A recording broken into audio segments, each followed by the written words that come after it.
Hey tubers, welcome back for another adventure. So I happen to be up in Rhode Island near Charlestown. So we stopped at, what is it, Colonel somebody's flea market. Right there, it's right on Route 1. And I managed to come up with these really great deals. There weren't all that many vendors there, but still I managed to hunt and I did pretty well. So basically, from here down cost me less than 15 bucks. You know, and if you could get like Winchester ear protection solder, and this is electrical solder, it's resin cord, you know, Fern Co. That's a good size, 1.5 inches, 1.25 inches, you know, for air cleaners, right? Managing to hack air cleaners on. Not that this is the greatest bicycle lock, but it came with 2 keys and it's all ready to go. Rope. This strip, these are metric deep sockets, 16, 5/8, 18, and 19. The wheel puller, though it does have one of the teeth are broken off, but the others are all good. This is LED.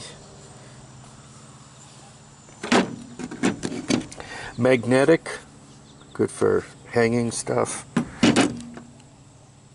This is Iron Man watch, which is actually a Timex. I'll throw a battery into it. Epoxy. In my day, these were called roach clips. Nowadays, I guess they're known as vascular clamps. So, once again, all of this was less than $1. All of it was less than 15 put together. These bundles of files, I don't know about you guys, it seems like whenever I need a file I reach for them and I can't find them. So with another couple of bundles I'll drop them in.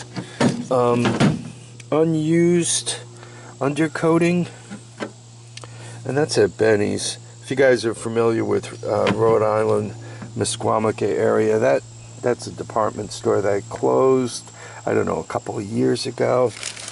This is called Garage Seal Bottom, and I happen to get 3 different kinds, right? The Frost King, Duck,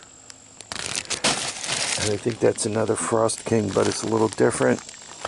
A lot of times the edge of all-terrain vehicle fenders, you could kind of do up with that, or sealing around the garage door like it's actually meant to do.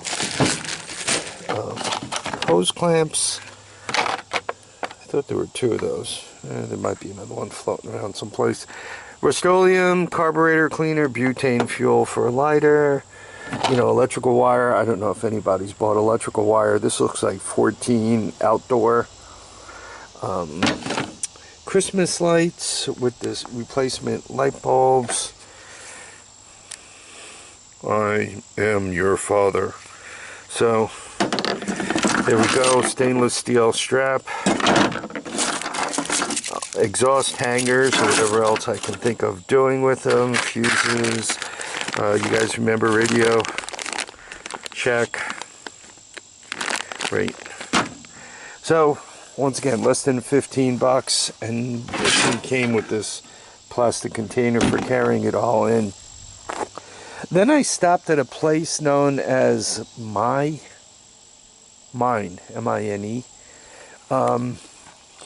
and I picked up this copper. Not that I'm really thrilled about the artwork, but flat copper. The spark plug wrench, the long ones are good for the Predator engines. I looked at that and I thought muffler. And then these 2 guys, they're mud flaps, including bird droppings. But let me show you what I'm thinking of for them. So if you take one of these mud flaps, they're, you know, pretty flexible. You could actually trim it to this shape here and do a pretty good job, right, replacing it.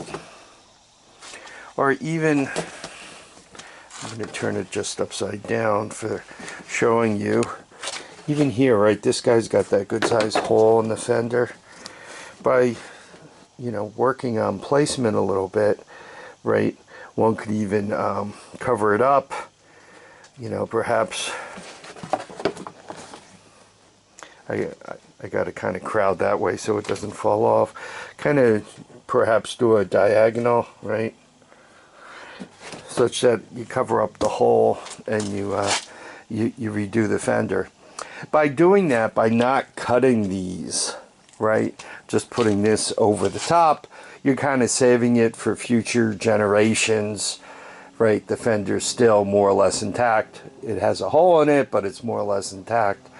So, should for some reason this all-terrain vehicle leave my hoard, the next person who decides perhaps they'd really, really like to restore it completely could do that without saying, oh man, you cut that plastic off and I just can't get to it any longer, right? So that just gives you a, you know, another use for these things.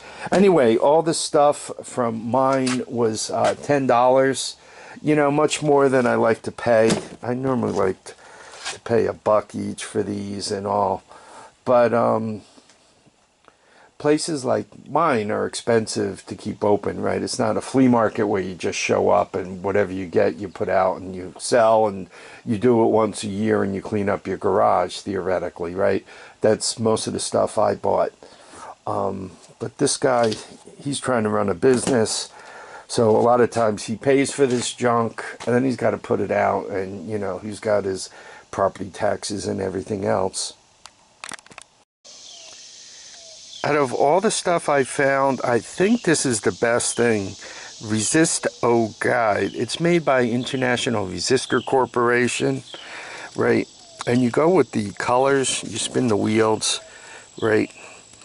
And from here you could color code a resistor to what the value is, right? 240 ohms for red, yellow, black.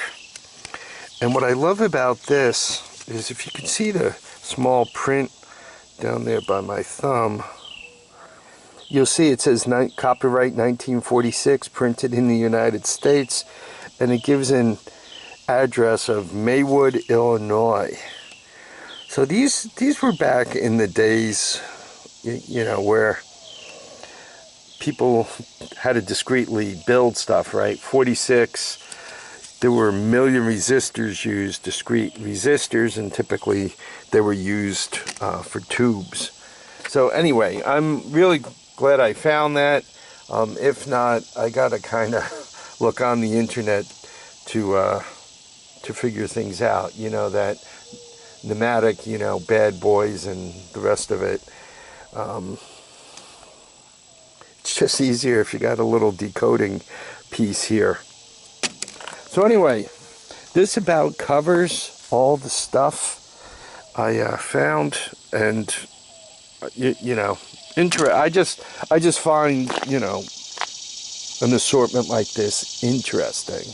You know, it's kind of a little harder to get this kind of stuff. Also, given that the flea market was small, there wasn't a lot of the $1 stuff on ground people. I spent a lot of time with each one, which makes it easier to find stuff like this. Anyhow, I hope you guys really enjoyed this video. I want you to keep your feet down, your heads up, and go out and get some flea market deals. Take care of yourselves. Bye now.